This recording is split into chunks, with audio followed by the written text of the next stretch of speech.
कोई रह तो नहीं गया? गाड़ी चला रहे? बाकी कुछ हो गए फिर? चलो तो फिर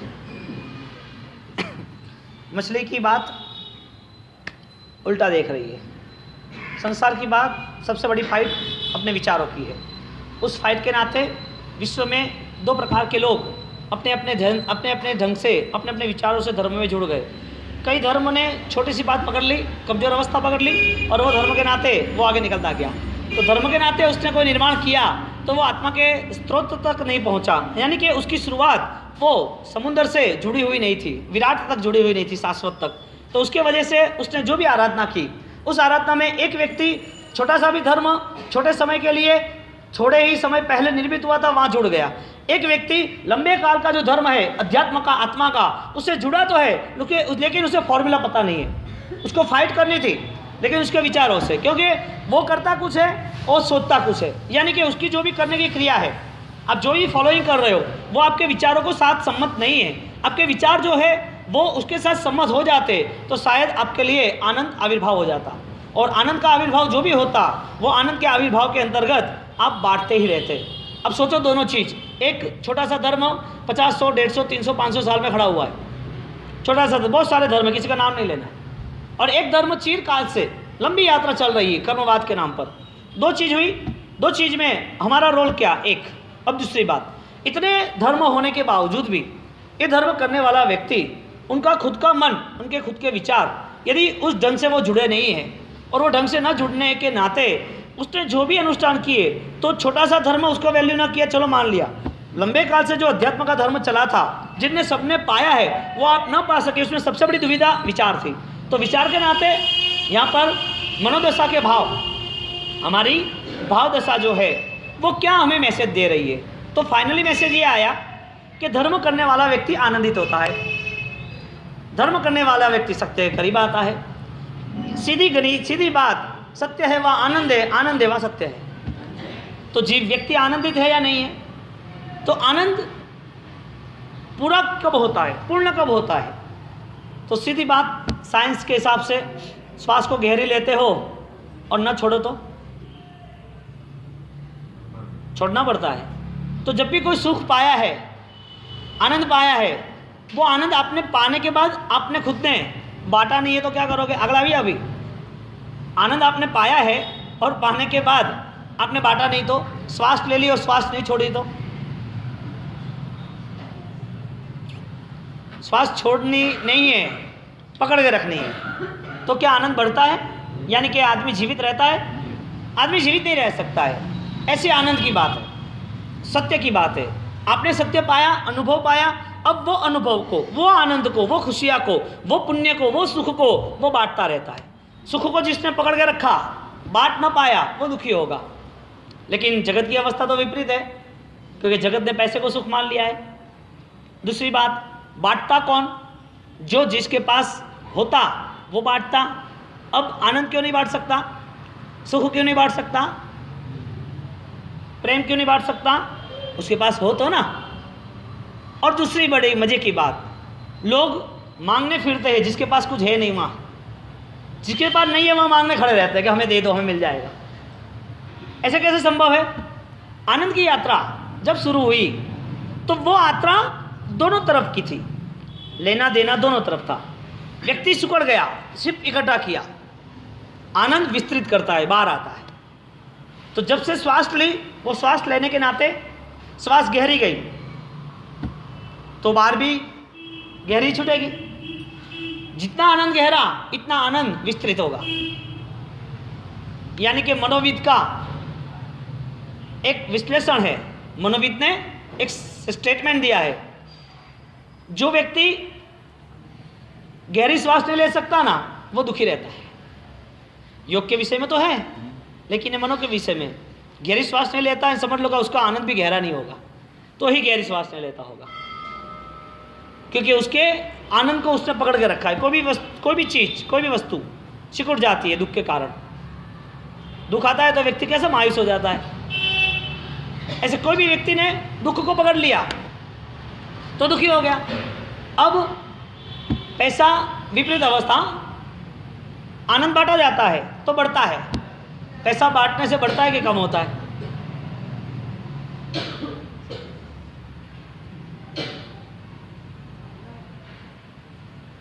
पैसा बांटते तो बढ़ता है कि कम होता है? कम होता है ना। मजे की बात, पैसे आनंद की आधारशिला थी ही नहीं। पैसे में आनंद छिपा ही नहीं था, वो भ्रम था। पैसे बांटते बांटते आनंद बढ़ता कैसे? क्योंकि पैसा ही दुख का कारण है। पैसा इकट्ठा कैसे किया? बिना दुख के हुआ। तो पैसा और दुख दोनों एक ही पहलू है, दोनों एक ही छाव है। पैसे समझो या दुख समझो। तो पैसा बांटने से आनंद का आनंद ही नहीं था, बटेगा कहाँ? मैंने क्या बोला? जो खुद के पास है वही वो बांट सकता है। पैसे में कोई आनंद नहीं था, बांटने में जो आनंद था वो बांटने में भी नहीं था। वो आनंद था अपनी ज्ञान दशा से, चेतना से, अपने निष्परितका के गुण से। तो व्यक्ति ने बांटा, क्या बांटा? दुख को बांटा। पैसा देते हुए क्या हुआ? धनी व्यक्ति इतना निर्धन क्यों होगा? धनी व्यक्ति इतना निर्धन क्यों? सुबह की ये बात थी हमारी आज की, कि उसके पास यदि संसार की अनुकूलता है, संसार का पुण्य है, सुख है, तो सुख को बांट नहीं सकता है। यानी उसकी सांस जा रही है लेकिन बाहर नहीं निकल रही है। सुख के दो ही पहलू है, अजी परिपूर्ण करना है तो, वरना ये सुख आधा बन जाएगा यदि नहीं बांट पाए तो। यानी कि उसका आनंद पैसे से नहीं था, पैसे के त्याग से था। तो पैसा इकट्ठा किया तब तो दुख हुआ, लेकिन पैसा इकट्ठे करते वक्त उसकी वो ज्ञान दशा जागरूक नहीं थी कि दुख के आधार पर खड़ा है। जब उसकी ज्ञान दशा, जब उसे पता चला किस पैसे में सुख छिपा हुआ है, वो भी नैसर्गिक और वो भी प्रामाणिक हार्दिक सुख जो आनंदित करता है, उस सुख से उसने बांटना शुरू किया। पैसे का सुख बांटना, इसका मतलब नए बीज को बोना।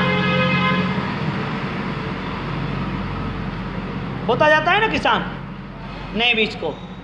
अब जो भी पूर्व के हमारे महामुनि, ऋषिमुनि, परंपरा में श्रावक श्राविका कोई भी देखो, उसने हर वक्त विचार का आदान प्रदान किया है, वो भी विचार आनंद के लिए। कोई भी दुखी होगा तो उसे अच्छे विचार दिए हैं। कोई भी कहीं पर भी सेटलमेंट, कोई भी सेटिस्फेक्शन नहीं होगा तो उसे कहीं ना कहीं कॉम्प्रोमाइज़ करा है कि देख ये रास्ता है, ये आनंद आप बांट सकते हो, नहीं बांट सकते। इसकी वजह स्रोत ज्ञान से जुड़ा नहीं है। कोई भी कुआं, उससे पानी निकालो तो वजह क्या थी? पानी निकालने की प्यास थी, ज़रूरत थी, निकाला। लेकिन निकालने के नाते वो शुरू कहाँ से था? उसका स्रोत कहाँ से जुड़ा था? वो बहुत सारे झरने इकट्ठे हो रहे, बहुत सारे झरने आ रहे, और कुएं का स्रोत, वो कुएं से पानी निकाल रहे। सबसे बड़ी बात, कुएं में से पानी नहीं निकाला तो सड़ जाएगा, खत्म हो जाएगा। कुआं पानी नहीं देगा तो पल्लवित नहीं होगा। आपका पुण्य, आपका विचार, आपका सुख, आपका पैसा, वो बटेगा नहीं तो वो आपको सड़ा देगा। आपको पता नहीं है कि सड़ रहा है, आपको ऐसा लग रहा है, उल्टा ही दिखेगा ना मछली को। तो मछली को दिखेगा क्या पानी में? पानी में सब मछली एक साथ इकट्ठे होती है और किनारे पर खड़ा हुआ जो भी इंसान है उसे उल्टा देखता है कि इसका सिर तो नीचे है, तो भी नीचे ही दिखेगा ना, ऊपर कैसे दिखेगा? क्योंकि वो समुद्र में है, वो किनारे पर है। ऐसे संसार की पूरी गिनती उल्टी है, उल्टी गिनती। और उल्टी गिनती में उन्हें मान लिया कि इकट्ठा करेंगे तो सुख है, छोड़ देंगे और कम हो जाएगा तो छोड़ देंगे, और किसी से कम रहेगा तो छोड़ देंगे, और किसी ने हमें कंपटीशन में हम पीछे रह गए तो अहंकार घोषणा करता है कि हमारे पास बहुत कुछ है। एक आदमी खड़ा था और वो झील के किनारे जो आदमी खड़ा था वहाँ पर तैरती हुई मछली आ गई, और मछली ने देखा तो वो अपने साथी संगाती को कहने के लिए चली गई कि जल्दी देखो, कोई पैर पे बल पर और सिर पर खड़ा है। बोला ऐसा कैसे हो सकता है? सब आए, देखा झील पे खड़ा हुआ आदमी, उसका प्रतिबिंब उल्टा था, यानी कि सिर पानी पर और पैर ऊपर दिखते थे। मछली परिचित नहीं होगी सही ढंग से, क्योंकि उसका जीवन ही समुद्र पानी है और पानी में छाव उल्टी ही रहती है। यहाँ पर अभिधान राजी को उसके निर्माता दादा गुरुदेव ने संयोग पद से पूरा संयोग विपरीत है, इस विपरीत संयोग को समझदार आदमी वो ही अपने जीवन को सत्य की ओर ले जा सकता है। तो परिस्थिति ये बनी कि आदमी हर वक्त उल्टी ही गिनती उसकी चालू हो गई, और उल्टी गिनती के नाते उसने जितना भी उल्टा सोचा इतना परेशान हो गया। उल्टी गिनती क्या हुई कि उसने मान लिया कि जितना इकट्ठा करेंगे इतना सुखी होंगे। हकीकत में इकट्ठा करना वो सुखी था या बांटना वो सुखी था, क्योंकि बांटने वाला कभी दुखी नहीं होता है। किसान ने अनाज बोया और वो अनाज उसने चारों ओर ज़मीन में डाला कितना और आया कितना? डाला कम, बोया कम, मिला ज़्यादा। परिस्थिति ये निर्मित हुई कि व्यक्ति विपरीत अवस्थाओं से ज़्यादा जुड़ गया, और विपरीत अवस्थाओं के नाते उसने यही मान लिया कि यही मेरा संयोग सानुकूल है। अब विचारों के स्तर पर हम देखने जाए तो भारतीय धारणा प्राचीन है जिसका नाम ब्रह्म है। बहुत सारे धर्म छोटे छोटे समय में 2, 3, 4 सदियों में बाहर आ गए। 200, 400, 500 साल के करीब, 600, 700 साल बस। क्यों? उस धर्म का मूलभूत आधार आत्मा नहीं था। यदि मूलभूत आधार आत्मा होता तो शायद लंबे अरसे तक चलता।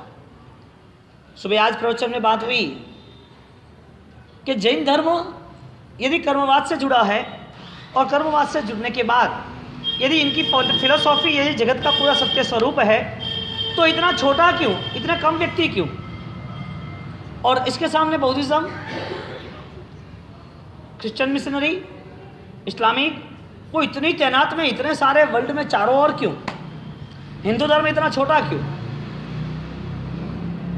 लेकिन इनके साथ यदि तर्क लगाया जाए योग के विषय में, संस्कृति के विषय में, कर्मवाद के विषय में, सहायता और सकारात्मक विषय में, तो वो अंतिम चरण आत्मा का आएगा। यानी कि आत्मा के नाते लंबे अरसे तक, शाश्वत परिणाम तक, चिरकाल तक चल सकते हो। और जहाँ पर उस व्यक्ति ने छोटा सा धर्म पकड़ लिया, छोटा सा ही, लेकिन आत्मा के लिए नहीं था। पोजीशन तो सेम की सेम थी। आप भी दान दे रहे हो, दूसरा इस्लाम वाला भी दान दे रहा है, क्रिश्चियन मिशनरी दान दे रहा है, बौद्धिज्म दान दे रहा है, वो भी ध्यान कर रहा है, वो भी कुछ त्याग कर रहा है, वो भी तक कर रहा है, वो भी कुछ न कुछ प्रवृत्ति अपने जीवन में मेंटेन कर रहा है, एनी एक्टिविटीज़। तो कोई भी प्रवृत्ति होगी, लेकिन इनका मूलभूत स्रोत कहाँ से शुरू हुआ? स्रोत की वजह मुक्ति नहीं थी, स्रोत की वजह आनंद नहीं था, और आनंद न होने के नाते वो बांट भी नहीं सका।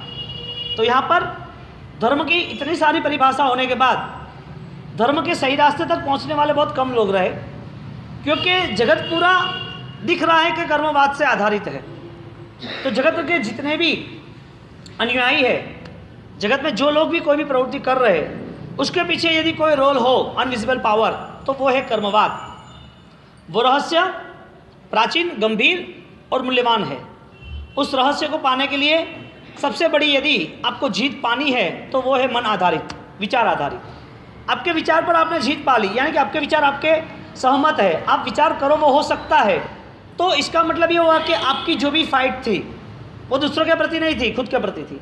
यानी कि स्वयमेव के जो भी विचार है, उस विचार को लेके उनने जो निर्माण किया है, उस निर्माण में उसका स्रोत यदि आत्मा का रहता तो वो कर्मवाद से पूर्ण रूप से शाश्वत के साथ जुड़ जाता था।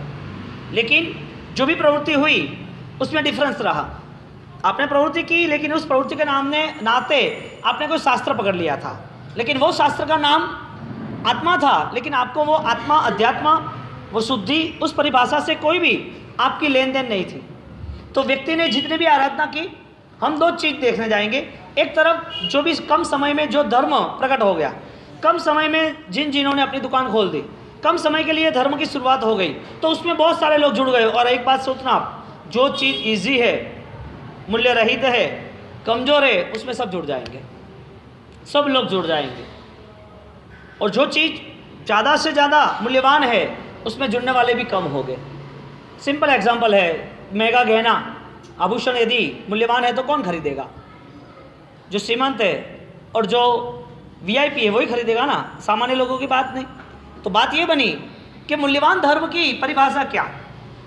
तो ये मतलब हुआ, एक तरफ विश्व के कई धर्म है, कई धर्मों के लिए भी उनके लिए अध्यात्म मुश्किल हो गया, और विश्व का एक छोटा सा भी धर्म जैन दर्शन है, वो जैन दर्शन के लिए अध्यात्म की परिपूर्ण चेतनाओं को विकसित करने के ही लिए ये सब यात्रा बताई। तो अध्यात्म की परिभाषा को हम परिचित न हो पाए तो हम दोनों तरफ से मिस्टेक में आ गए। एक क्रिया खड़ी रही, एक पूरे किसान एक खेत में पशु पक्षी ना आ जाए इसके लिए एक छोटा सा पुतले का इंसान बना देता है, गुजरात में उसे चाड़िया कहते हैं। एक छोटा सा पुतले का इंसान बना देता है, एक लकड़ी करता है, उसमें घास फूस भरता है, लकड़ी दो सामने ऊपर एक मटका देता है और उसको एक शर्ट पहना देता है और खड़ा कर देता है। दूर से चिड़िया को ऐसा ही लगता है कि ये तो इंसान खड़ा है, अब ये खेत को चुनने की मजा नहीं आएगी, तो वो डरती रहती है कि कहीं फंसा दिया तो दूर दूर से उसको वो भ्रम रहता है, यानी वो सत्य रहता है जो भ्रम है।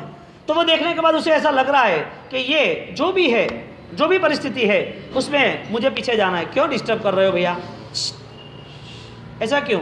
चालू व्याख्यान में क्या काम निपटा दो, आप निपटा दो, चलो आप कर दो। आप तो हाँ, तो मेरे आने के पहले करना चाहिए ना आपको, आप लेट क्यों आ रहे हो? कर लो, निपटाओ, चलो अब ढूंढो आप सब।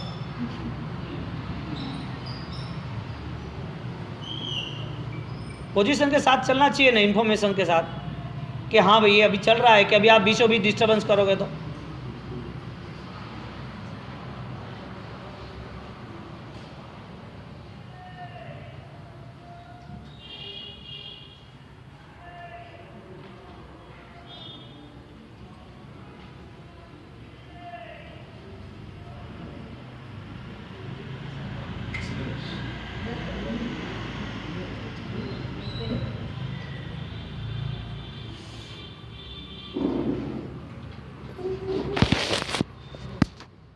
आते वक्त मैं तैयार हो जाऊँ और सुख के लिए मेरी तैयारी बने।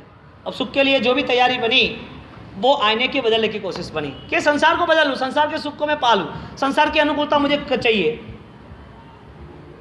पुण्यानि बंधु पुण्य चाहिए या पापानि बंधु पुण्य चाहिए, सुख के बाद सुख चाहिए या सुख के बाद दुख चाहिए। पाप का ही अनुबद्ध कराए ऐसा पुण्य। आपके पास जो भी पुण्य है उसके पीछे पाप ही है, चाहे हिंसा है, चाहे झूठ है, चाहे गलत फहमियाँ है, चाहे व्यभिचार है, चाहे किसी के लिए क्रोध है, कुछ भी गलत ही चल रहा है और कुछ नहीं है। अब पुण्य के नाते देखो कितनी हिंसा हो रही है, देखो दुकान है, पुण्य है, पैसा है, खाना पीना है, घूमने जाना है, खरीदी करना है, अच्छा दिखना है, लाखों करोड़ों रुपये सिर्फ और सिर्फ पापों में खर्च हो जाते हैं। किसी के आंसू पोंछने में, करुणा में, दया भाव में नहीं जाते। हम ये नहीं कह रहे कि धर्म में खर्च मत करो, लेकिन अय्यासी में जो खर्च हो रहा है उसका तो हम कंट्रोल कर सकते हैं ना। अभी भी सही वक्त है, अभी भी हमारे पास कंट्रोल पावर है, अभी भी हम रिमोट को चेंज कर सकते हैं।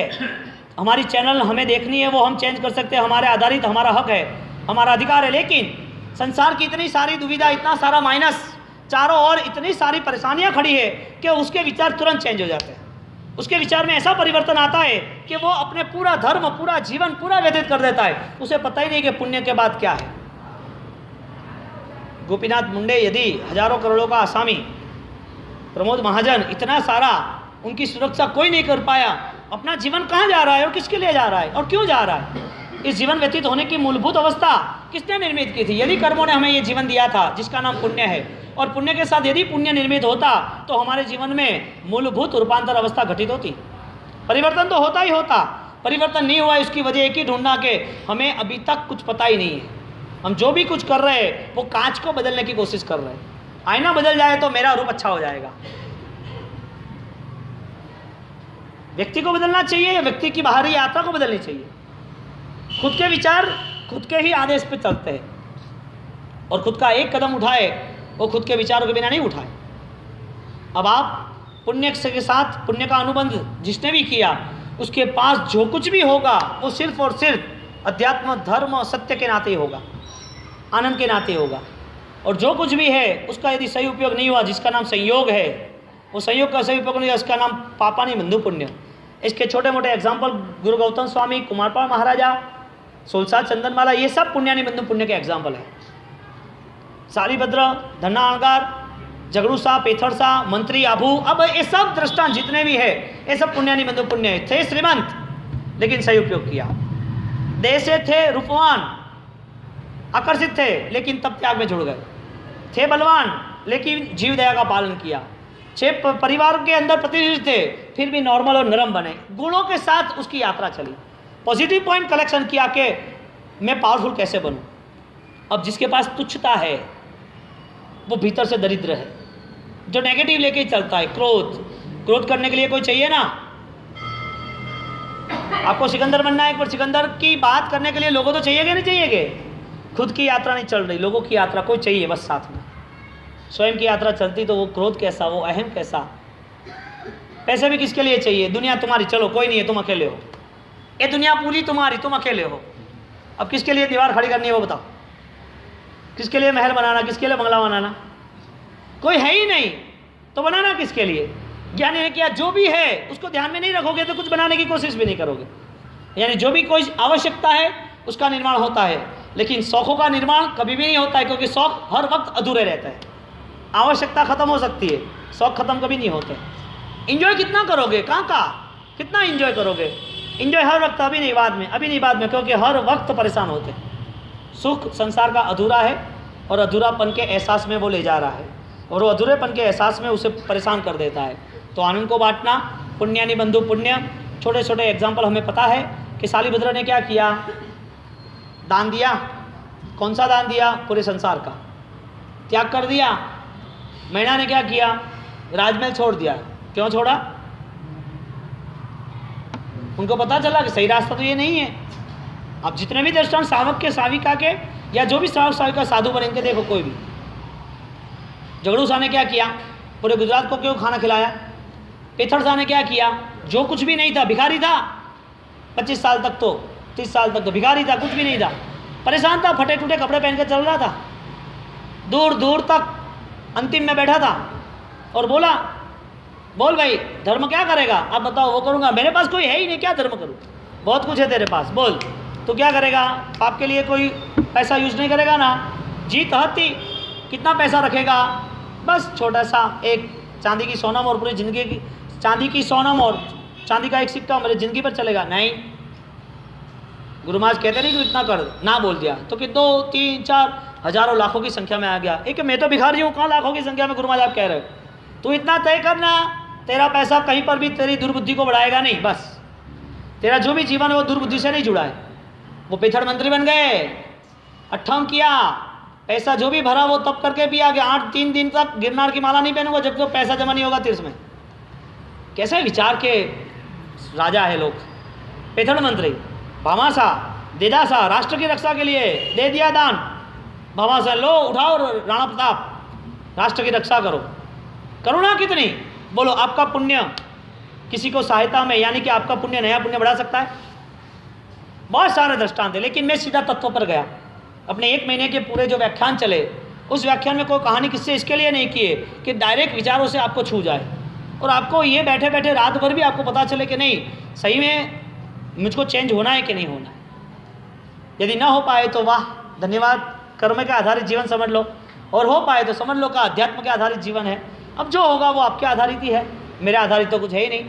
हम तो ज्ञान की आदान प्रदान कर सकते हैं, लेकिन ज्ञान का निर्माण तो आपको ही करना है ना। क्योंकि देवगुरु निमित्त मात्र है, धर्म स्वयमेव निर्मित है।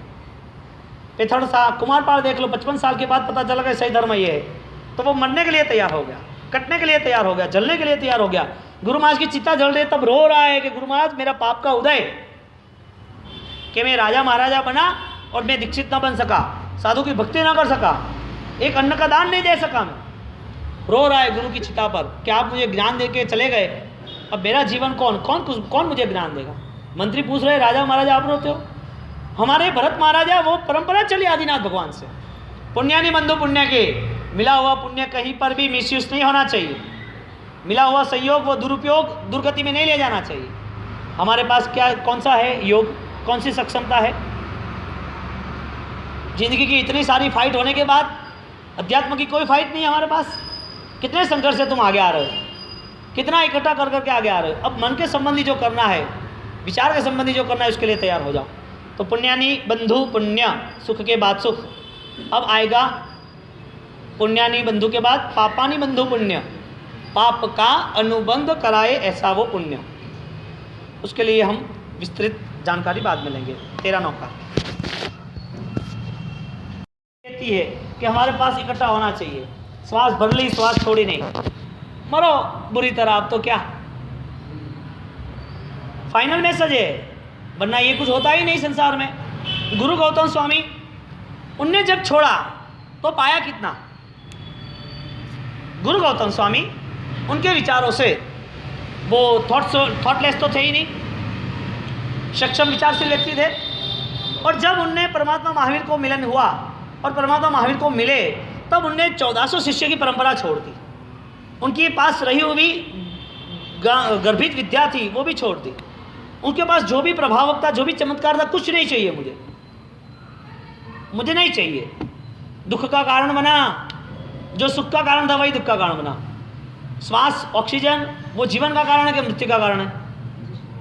मृत्यु दे सकती है। रोक दिया, किसी ने नाक दबा दिया तो खत्म बात, 5 मिनट में तो उठ जा हंस अकेला, सब गेम पूरी। क्यों?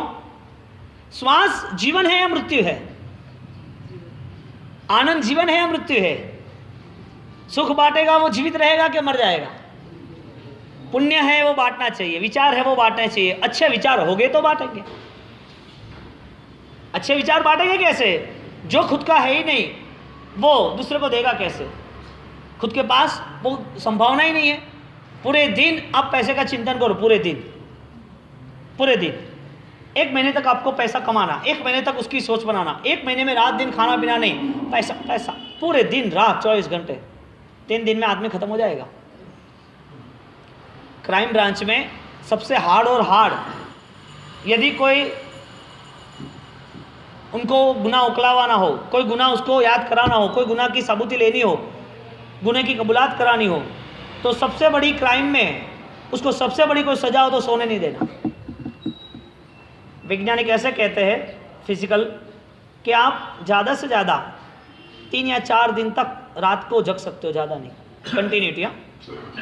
कंटिन्यूटी 3-4 दिन तक इंसान को सोने नहीं दिया, उसका पूरा भ्रम शुरू हो जाएगा, उसके विचारों में अस्खलितता आ जाएगी, वो पूरा डिस्टर्ब हो जाएगा, टूट जाएगा, सोने नहीं दिया तो।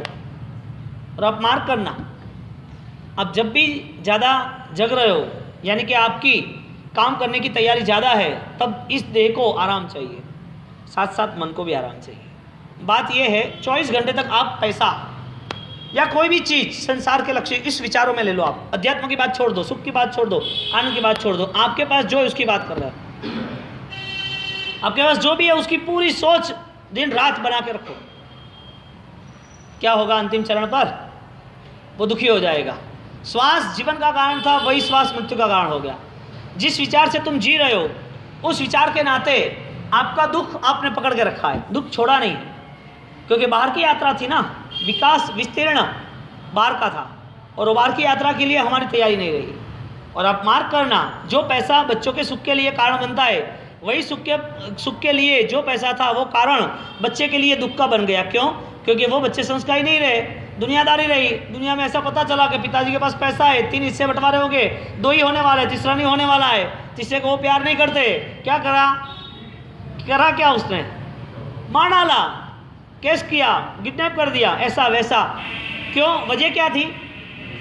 नहीं, पैसा वजह होती है क्या? पैसा कहाँ से डिस्टर्ब करता है आपको? पैसा तो सही चीज़ है, पैसे से कोई व्यक्ति डिस्टर्ब होता है कभी? वही मृत्यु का कारण बना। बंबई में महाजन, अरे वो प्रवीण, क्या नाम उसका, प्रमोद महाजन, 5000 करोड़ का आसामी, और full safety, full security, full power, full डॉनगिरी। फोन करते ही सीधा पैसा इधर उधर आ जाए। तुम हमारे कहने से 1 रुपया नहीं खर्चते, उसके कहने से 10 लाख भेज देते। तुम हमारे कहने से साधन भी कोई 1 लाख रुपया नहीं देते, उसका फोन आया 10 लाख भेज देते आप। प्रभाव तो इनका ज़्यादा हो गया ना गुंडा लोगों का। उनने अपने तरीके से सब जमाया था, पूरी जाल बिछाई थी डॉनगिरी की। उसके कजिन ने उसे मार डाला। क्यों? पैसे की वजह से। कहते हैं उस श्वास वो मृत्यु का कारण बन सकता है या जीवन का कारण है? शरीर है वो मृत्यु का, दुख का कारण बन सकता है कि सुख का कारण बन सकता है? स्वजन है वो सुख का कारण के दुख का कारण है? जवाब इतना है, जब तक पुण्य है तब तक सब अनुकूल।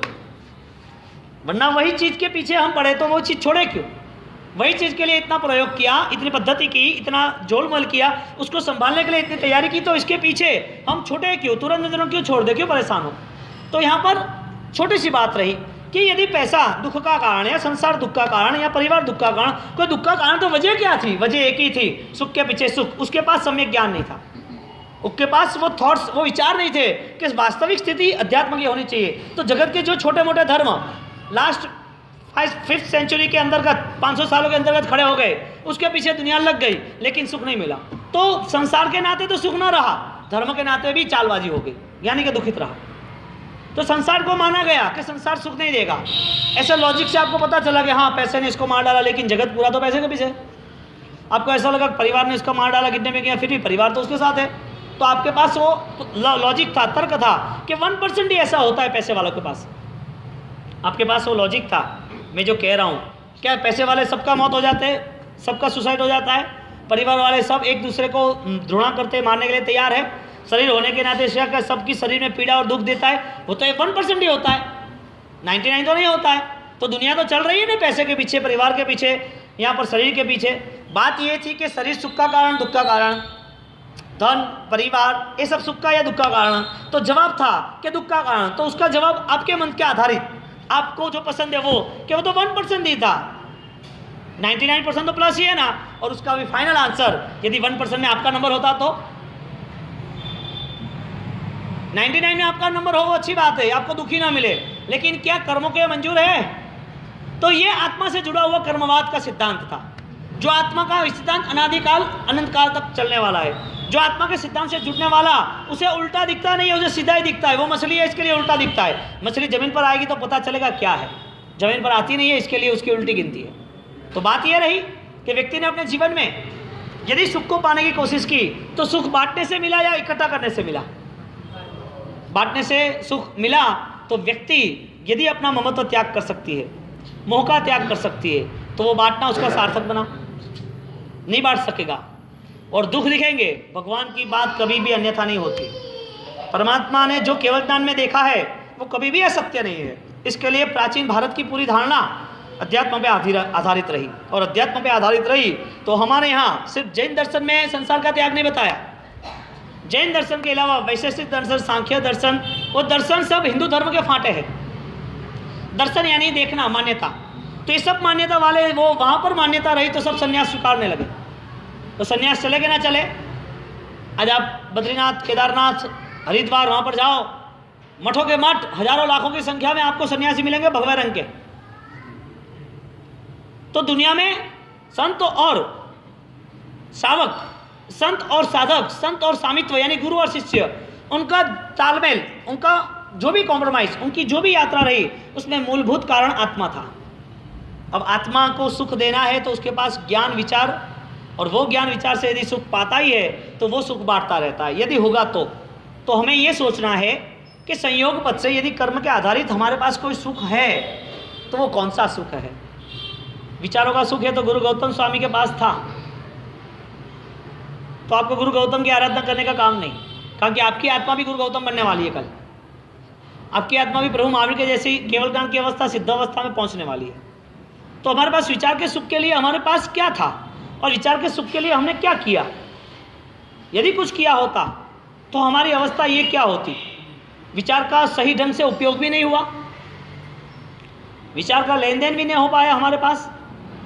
तो जिसने जो भी जीवन ने परिवर्तन लाया है, जो भी जीवन परिवर्तनशील बना है, उसका मूल यदि कोई स्रोत हो तो वो विचार का ज़्यादा से ज़्यादा रोटेशन, ज़्यादा से ज़्यादा चैनलाइज करता रहा, विचारों को सही ढंग से वो आगे लेता ही गया। वो प्रोसेस ऐसी बनी कि उसके हजारों लाखों विचारों में से कई विचार आत्मा के बन गए। हजारों लाखों विचारों के समय व्यतीत होने के बाद उस विचारों के समय में एक समय, एक दिन, एक घंटा, एक मिनट भी ऐसी आई कि जिसके हिसाब से उसे ऐसा पता चला कि आत्मा के लिए मुझे कुछ करना चाहिए।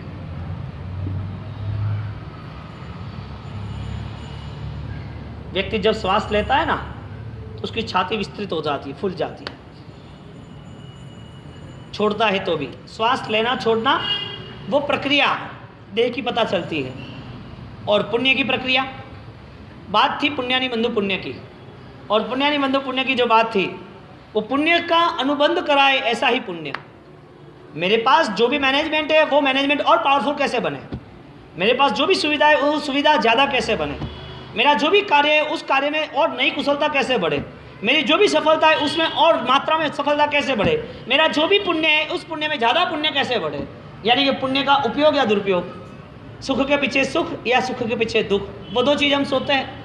आपको गुरु शुक्रवार का दिन छोड़ देंगे, फिर सीधा रविवार को हम मिलेंगे, 2 दिन आपकी छुट्टी। सुख के पीछे सुख कौन सा? विचारों का, यानी जो पुण्य मिला है उसे विस्तृत करना है। मनोदशा के भाव को हम जांचना परखना चाहेंगे।